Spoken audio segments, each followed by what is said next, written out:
Welcome to News from the Sound, a weekly cooperative effort between BCTV and the Sound Newspaper. I'm Nicole Ball, and here are your highlights from the Sound's June 24th issue. It was a picture-perfect day for Brantford High School graduates as they accepted their diplomas on the town green.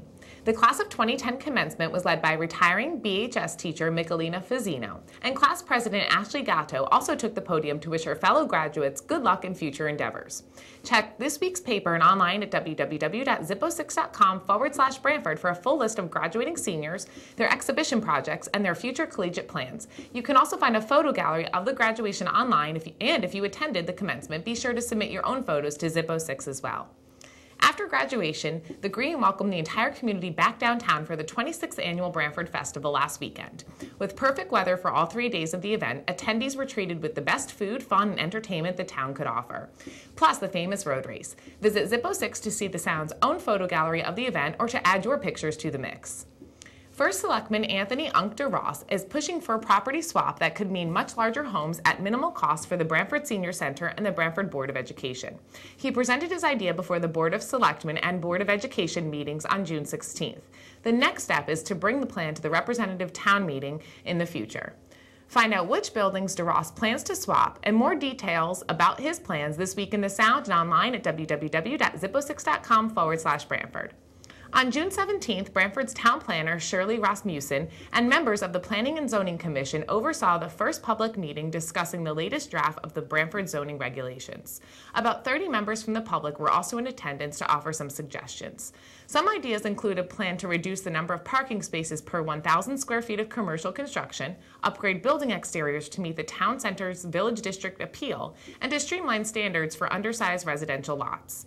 This summer, the commission will refine the draft, taking into consideration the audience input from the meeting. Did you happen to notice the extra-large stars and stripes flying over the Brantford Festival last weekend?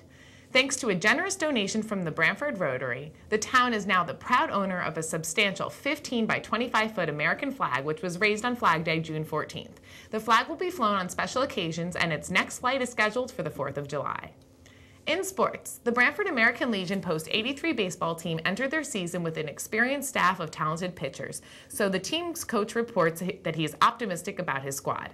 Find out who has made the roster and what the season schedule will be like this week in the Sound and online at www.zippo6.com/Brantford. In other summer baseball news, the Brantford American Junior Legion team started its season in fine fashion as Ryan Santoro's squad posted victories in its first 3 games, beating West Haven, East Haven, and Hampden. And this week in the Sound, you can find season review information about the Hornets girls and boys tennis teams. In living, after water, do you know what the most popular beverage on the planet is? If you guessed coffee, you chose the right cup. From now until September 19th, you can check out the Yale Peabody exhibit Coffee, The World is Your Cup, which explores the history, production, roasting, economics, environmental, and social issues of coffee, as well as its wonderful aroma and taste.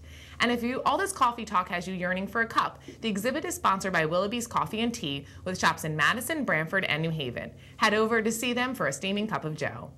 And in columns, Lee White brings you the best biscuits you'll ever taste north or south in her column a la carte, and Juliana Gribbins offers a road tripping guide for the weary traveler in her latest edition of Shoreline Living.